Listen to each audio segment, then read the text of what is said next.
मनोचिकित्सक बनी तो मैं देखी कि कैसे लोग इन समस्याओं की वजह से मानसिक रूप से पीड़ित हो जाते हैं। सफाई कर्मचारी हैं, उनका सैलरी वो नियमित कराना ये मेरा सर्वप्रथम काम रहेगा, क्योंकि एक परिवार का घर उसकी सैलरी से चलता है। तो जैसे बहुत सारी लड़कियां जैसे पीड़ित होती हैं, छेड़खानी से पीड़ित होती हैं, चैन स्नैचिंग की वजह से पीड़ित होती हैं, डिप्रेशन की समस्याओं से ग्रसित हो जाती हैं, उसे मुझे दवाइयाँ चलानी पड़ती है। तो क्यों नहीं हम सीसीटीवी कैमरा हर गली मोहल्ले चौराहे पे लगा दें? कोई नहीं है टक्कर में, मैं हूँ अंजना गांधी। पटना में मेयर और डिप्टी मेयर को लेकर के चुनावी सरगर्मियां तेज हो चुकी है और ऐसे में चुनाव में अब डॉक्टर भी चुनावी मैदान में उतर रहे हैं। पहले डॉक्टर बन समाज की सेवा की और अब डिप्टी मेयर बन समाज की सेवा करना चाहती हैं डॉक्टर अंजना गांधी जी। पहले डॉक्टर बनी, समाज की सेवा की, उससे पहले समाज सेविका रहीं और अब डॉक्टर के बाद डिप्टी मेयर बनना चाह रही हैं। आखिर क्यों? जैसे कि समय आपने सबको जानते हैं कि परिवर्तन संसार का नियम है, तो जीवन में हमेशा परिवर्तन आते रहना चाहिए। हम हर ज़िंदगी के हर पहलुओं की अनुभूति होनी चाहिए। कभी हम बेटी बनते हैं, कभी पत्नी बनते हैं, कभी माँ बनते हैं। हर किरदार का अपना अपना एक रोल होता है। उसी प्रकार से जब मैं डॉक्टर थी, अभी समाज सेविका रही और अब मैं डिप्टी मेयर बनना चाहती हूँ। जैसे मैं उन क्षेत्रों में महिला के रूप में, जब मैं बेटी थी, पत्नी हुई और माँ हुई, उन चीज़ों को जिस तरीके से मैं अच्छे से निर्वाह की, एज ए डॉक्टर भी मैं अच्छे से निर्वाह की, एज ए मनोचिकित्सक न्यूरो साइकेट्रिस्ट हूँ मैंने अपने मरीजों का जिस तरीके से निर्वाह, उनके इलाज किया, उपचार किया, उनकी मदद की, शारीरिक मानसिक तरीके से जो अब मैं इस क्षेत्र में आकर के जो अंदरूनी समस्याएं हैं, जिससे डेली लोग रूबरू हो रहे हैं, जिससे लोग परेशान हैं, अब मैं उसमें आगे बढ़ना चाहती हूँ, उनके लिए कार्य करना चाहती हूँ। क्योंकि देखिए, जीवन है कुछ अर्थ हो, समझो जिसमें ये व्यर्थ न हो, समझो ये जग निरा सपना, थक कर बैठ गए क्या भाई, मंजिल दूर नहीं है। तो इसलिए मैं अपने परिवर्तन को, मेरे जीवन का अब मेरे उद्देश्य जो है अब ये है कि समाज की सेवा करना, और किसी पद में रह करके आप उसको बखूबी कर सकते हैं, क्योंकि फिर आपको समझ में आएगा कि क्या क्या योजनाएं हैं, क्या क्या चीज़ें हैं जो हम लोगों तक पहुंचा सकते हैं।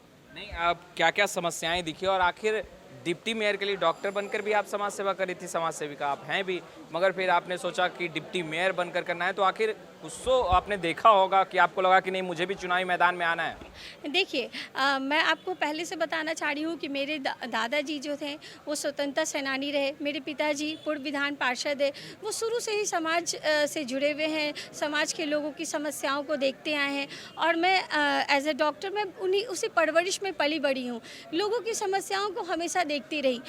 जब मैं मनोचिकित्सक बनी तो मैं देखी कि कैसे लोग इन समस्याओं की वजह से मानसिक रूप से पीड़ित हो जाते हैं। जब इंसान शारीरिक अगर कमजोरी या दिक्कत होता है तो लोग को कोई दिक्कतें नहीं आती है, लेकिन जब मानसिक परेशानी हो जाती है तो इंसान कुछ नहीं कर सकता है। तो उसको मैं ठीक करना चाहूँगी। समस्याओं को लोग लेकर मानसिक परेशानियों का सामना करना पड़ता है।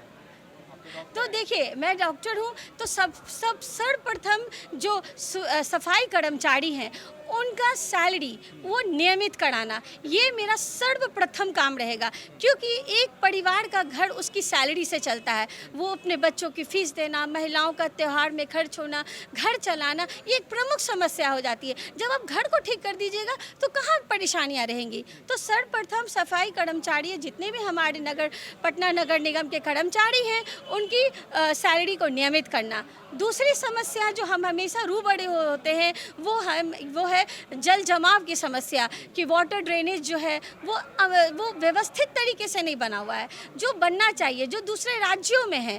अंडरग्राउंड बनवाना, ये सब नियमों को पारित करवाने में मदद करूंगी। तीसरी समस्या जो है सार्वजनिक शौचालयों की समस्या। आप जानते हैं कि जो मेरा पटना सिटी है वो भारत का, वो बिहार का, साथ साथ भारत का एक बहुत बड़ा व्यवसायिक केंद्र है। वहाँ पे बहुत ज़्यादा बिजनेस होता है। बेचारे इतने बड़े बड़े व्यापारी, छोटे बड़े सभी व्यापारी यहाँ आते हैं, उन्हें शौचालय की व्यवस्था ही नहीं होती है। चौथी समस्या व्यापारियों के लिए ही, जैसे ये अव्यवस्थित तरीके से बाजार हाट लगना, बूचड़ खाना लगना, इन सब चीज़ों को मैं व्यवस्थित करने के लिए प्रस्ताव पारित करूँगी। पांचवी समस्या जो है महिलाओं के लिए पिंक टॉयलेट का बनवाना, इसके लिए काम करना। छठी और समस्याएं जैसे है कि जैसे बहुत सारी लड़कियां जैसे पीड़ित होती हैं, छेड़खानी से पीड़ित होती हैं, चैन स्नैचिंग की वजह से पीड़ित होती हैं। आपको पता नहीं होगा कि उनकी वजह से भी बेचारी वो लड़कियां डिप्रेशन की समस्याओं से ग्रसित हो जाती हैं। वो हमारे पास आती हैं, बोलती हैं कि मैडम मैं स्कूल जाती हूँ, मुझे लड़के छेड़ते हैं, इस वजह से मेरी बेटी घर से निकलना बंद कर दी है, तो उसे मुझे दवाइयाँ चलानी पड़ती है। तो क्यों नहीं हम CCTV कैमरा हर गली मोहल्ले चौराहे पे लगा दें, ताकि हम देख सके कि आखिर ये कौन लोग हैं जो इस तरह की समस्याओं को ला रहे, ताकि वो लड़की जो है वो या लड़का वो मरीज ना बन सके और हम उनका मतलब ज़मीनी स्तर पे हम उसका इलाज कर सके। और उसके बाद जो आप समस्या देखते हैं कि पानी की समस्या जो है, हर घर में शुद्ध, हर घर में आप देखोगे RO लगाना कंपलसरी हो गया। आखिर क्यों भाई, जब हम जल टैक्स दे रहे हैं तो क्यों हमें RO लगाना पड़ रहा है घर में, या फिर हम प्यूरिफाइड वाटर लेते हैं। तो शुद्ध पेयजल की व्यवस्था करवाना, सभी वार्डों में पानी टंकी की व्यवस्था करवाना, ताकि उन्हें नियमित तौर पे सही समय पर पानी मिल सके। क्योंकि गृहिणियाँ जो हैं, आपको कई समस्याएं आपने, मुख्य समस्याएं आपने गिनवाई हैं और आपने बताई हैं कि आप जीतती हैं तो करेंगी, मगर आखिर पटना स्मार्ट सिटी अब तक क्यों नहीं बन पाया? आपने क्या ऑब्जर्व किया है, क्या कारण रहे कि अब तक पटना स्मार्ट सिटी की तो बात होती है मगर स्मार्ट सिटी बन नहीं पाया है? देखिए, मैं एक डॉक्टर हूँ, मैं शिक्षित महिला हूँ, मुझे पता है कि किस तरीके की योजनाएं जो है, मैं भारतवर्ष का भ्रमण कर चुकी हूँ। आप देखिए कि मोहल्ला क्लिनिक का कॉन्सेप्ट हमारे राज्य में, हमारे पटना निगम में नहीं है। तो जो स्वास्थ्य की समस्याएं हैं उसका भी निदान करवाने का प्रयास करूँगी। और जो सिस्टम है वो वार्ड स्तर पर ही उसका क्यों नहीं हल हो कि वो बेचारे पटना नगर निगम में आ करके चक्कर लगाते हैं। तो कुछ योजनाएं को उस पर पारित करना होगा कि वो वार्ड स्तर पे ही बेचारे उनका समस्या का समाधान हो जाए। जैसे कि आप देखिए वाटर कनेक्शन हुआ, ठीक है, वाटर कनेक्शन के लिए वो अपने पटना नगर निगम आना होता है, तो क्यों नहीं हम वार्ड स्तर में ये पावर डेलीगेट कर दे वार्ड काउंसलर्स को ही, कि आप वहीं पर उनका मेल ID जो भी आप कर लीजिए और उन्हें वहाँ ना आना पड़े। होल्डिंग वन टैक्स पॉलिसी लाना। फिर आप देखिए कि ये जाम की समस्या, प्रमुख समस्या। अगर आप बोलोगे कि अगर आप पटना सिटी में गाड़ी चला लिए तो आप दुनिया के क्या, विश्व के किसी भी हिस्से में गाड़ी चला लो, तक पहुंचने में 50 मिनट लगा है। हाँ, एग्जीबिशन रोड। तो आपने ये सोचा, ये इस चीज़ पे के ऊपर पहल करनी होगी ना। तो इसके लिए जो है व्हीकल शेयरिंग पॉलिसी जो होती है, जिसके अंतर्गत जो है डिफरेंट साइकिल्स जो होता है उसमें GPS अटैच रहता है, उसके द्वारा आप शेयर करके आप अपने गंतव्य स्थान पे पड़े। एक गाड़ी से एक इंसान ही क्यों ट्रैवल करे? तो उसके लिए भी हम योजनाएं लाएंगे, योजनाएं पारित करेंगे, ताकि जो दूसरे राज्यों में जो उन लोगों को सहूलियत मिले, हमारे राज्य को भी मिले। Smart vendor system, smart vendor shops, उसकी भी परियोजना हम लोग लाएंगे कि ताकि रोजगार सृजन पे हम लोग ज़्यादा से ज़्यादा काम कर सके। आप देखिए कि जो मैरीन ड्राइव हमारा बना हुआ है, वहाँ पे 20 से 25 वार्ड हमारा पड़ेगा।